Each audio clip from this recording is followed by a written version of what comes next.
Hello, if you watched my previous video where I showed you how to make Scotch broth, I mentioned that I typically make it with Irish soda bread. So I thought to continue my British Isles food, I would show you how to make Irish soda bread.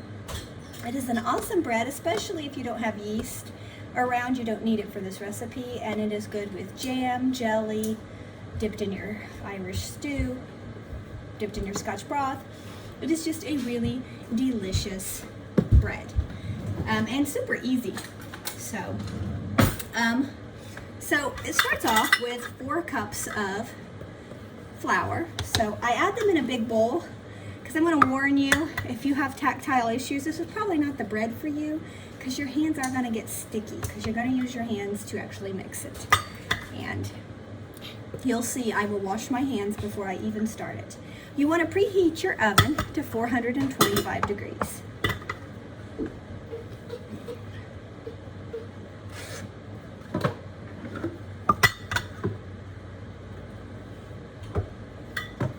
So there's your flour, 4 cups of flour. And to that you're going to add 3 tablespoons of sugar. Go ahead and measure that out. 1, 2, 3. Now this recipe does call for buttermilk, and if you're like me, you probably don't keep buttermilk in the house. So I'm going to show you a quick trick on how to make buttermilk from lemon juice and just plain milk that you have. So to my flour and sugar, I'm going to add 1½ tablespoons of baking soda, hence the name soda bread. So I'm going to measure out 1½ teaspoon of baking soda. Can I be in this? I'm popping up. You need to go have Daddy pull your hair back if you're going to be in the video. Remember. Okay. I'll show up. Okay. And then to that, I'm going to add a teaspoon of salt and 1½ teaspoons of cream of tartar. So, a teaspoon of salt,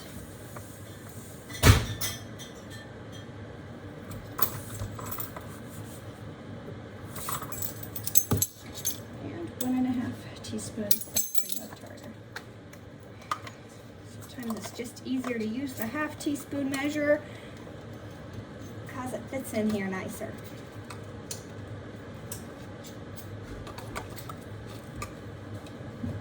And to this, I'm going to add 1½ cups of buttermilk and 1 well-beaten egg and 4 tablespoons of butter.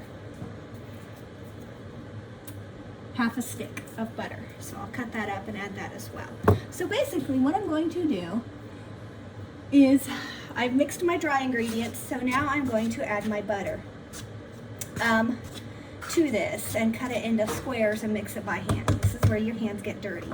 But before that, I'm going to show you how to make buttermilk if you don't have it. So I'll show you.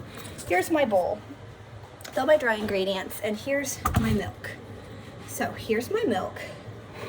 I'm going to take plain lemon juice, just regular lemon juice, and I've got 1½ cups here, and so for every cup of milk, you will add a tablespoon of lemon juice. So since I've got 1½ cups, I'm going to add 1½ tablespoons of lemon juice and let this set while I am making the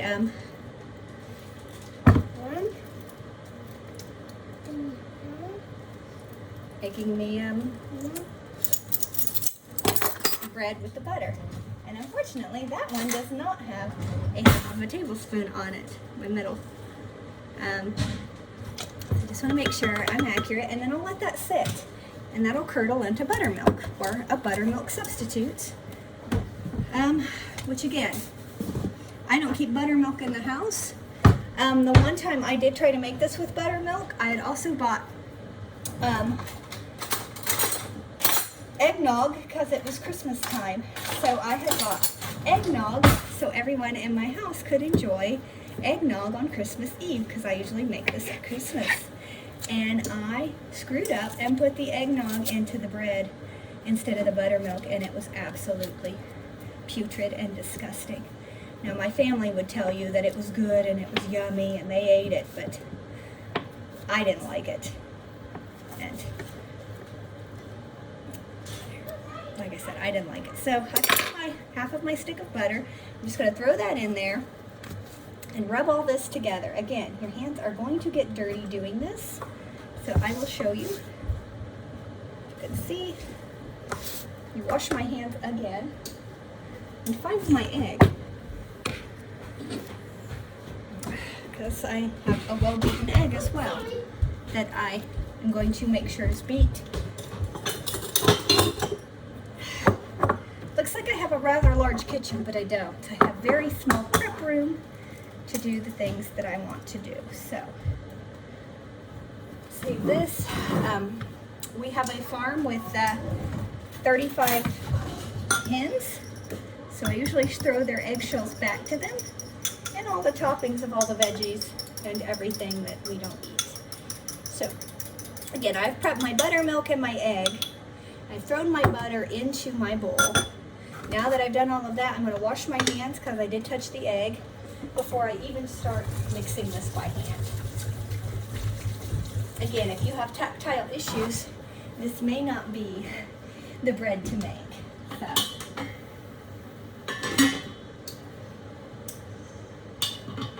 Okay, so here we go.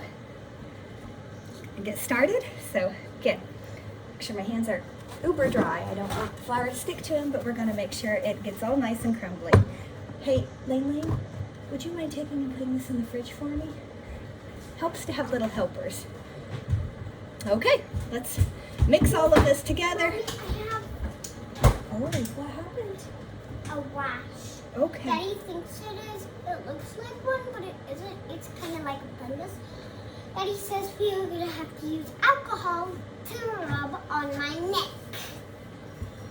Okay, well, we will clean it all up tonight, okay? I still want to be in the video. Oh, believe me, girl, you're in the video. So as you can see, my hands, I'm just kind of pressing this butter into all of this flour, sugar, dry ingredient mixture with my hands. And it helps that it is almost 80 degrees outside. Like I said, I typically make these meals when it is winter, and I'll keep repeating myself like a broken record. But I do like sharing my love of cooking with any and everybody. So,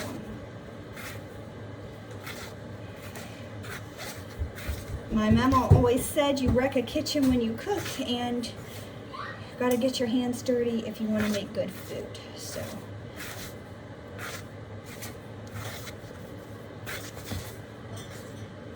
And you might wreck an iPad too if you get some of this flour on it. So now that I've got all of that on, I'm kind of pressed in with my fingers.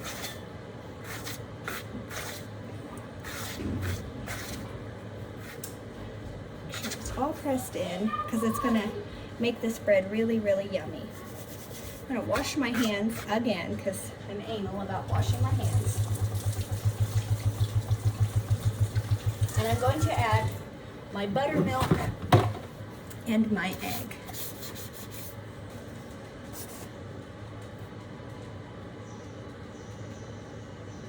So fold in my egg that I freshly beaten egg, as you can see. I'm going to add that, fold that in.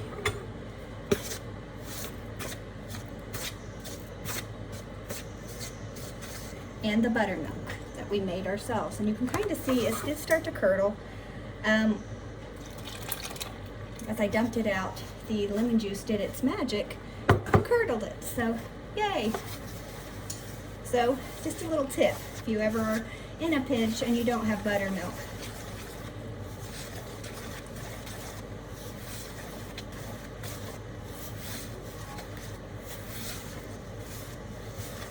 And this is where your hands are going to get sticky again, because I've got to the point where I'm going to have to use my hands to mix the rest of this. And you're going to knead it briefly until the dough comes together. So, like I said, my hands are clean. from where I just washed them. I'm gonna knead all this dough and get it real sticky.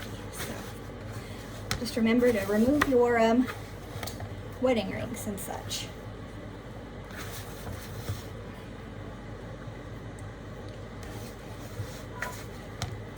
It is fun if you have kids who like to play in Play-Doh and stuff. They can help you with this part. And you just want to knead it until the dough comes together. I mean, it's not the stickiest dough I've ever made, but it does stick. And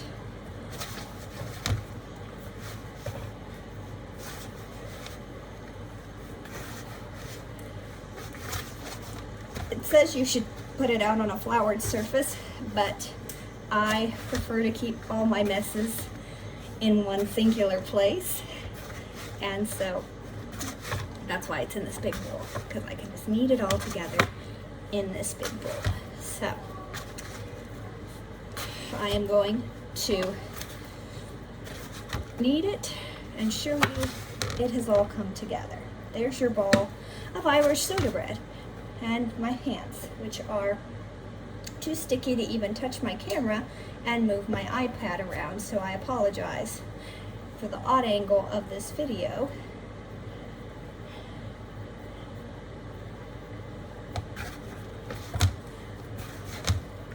Make sure I get all that extra goodness in here. Okay, so it's ready for a pan. So let me wash my hands. I should have had that pan already prepped. Another cooking failure. I figure when you're cooking, you're bound to make mistakes. That's how you learn, and that's how some of your best recipes can come alive, is if you're not afraid to make mistakes and take chances. Again, washing my hands for like the umpteenth time in this video. I'm trying to get all of that dough off of my hands so I can get my pan ready. Keep the soap companies in business when I cook. So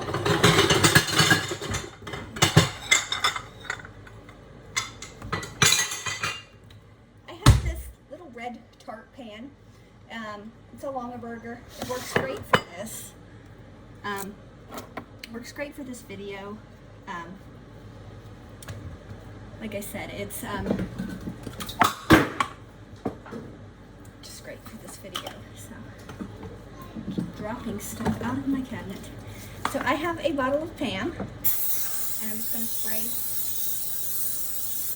my pan and prep it.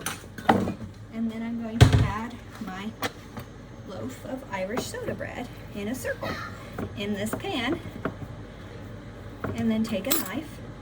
Plastic works just fine. You're gonna make an X across the top of this, just like that. And then we're going to dust it with some flour. So I have these handy dandy scoops. So I'm gonna just dust the top of this with some flour. And it's gonna go in the oven and bake. So we're gonna bake this bread for, we're going to bake it for 15 minutes, then we're going to reduce the heat to 350 and bake another 40 minutes until it is a dark golden brown on the bottom. So make sure I didn't overdust my bread, which I'm sure I did. Par for the course today. So just getting some of that excess flour off, and we're going to put it in for 15 minutes.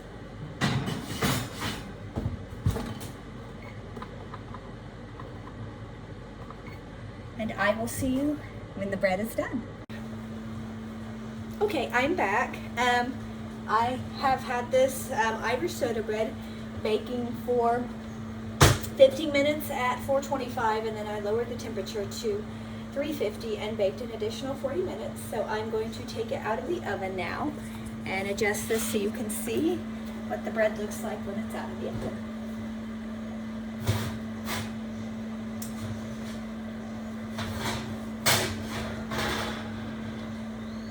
And as you can see, it puffed up nicely as it And I'm going to let that cool, and then I will slice it up and serve it. But as you can see, it's got a nice hard top, but it's nice and done and firm, and it should just slide right out of here. It's got a nice golden brown. So that is Irish soda bread. I hope you enjoyed watching this video, and hopefully maybe you'll try to make it. It's a really tasty bread.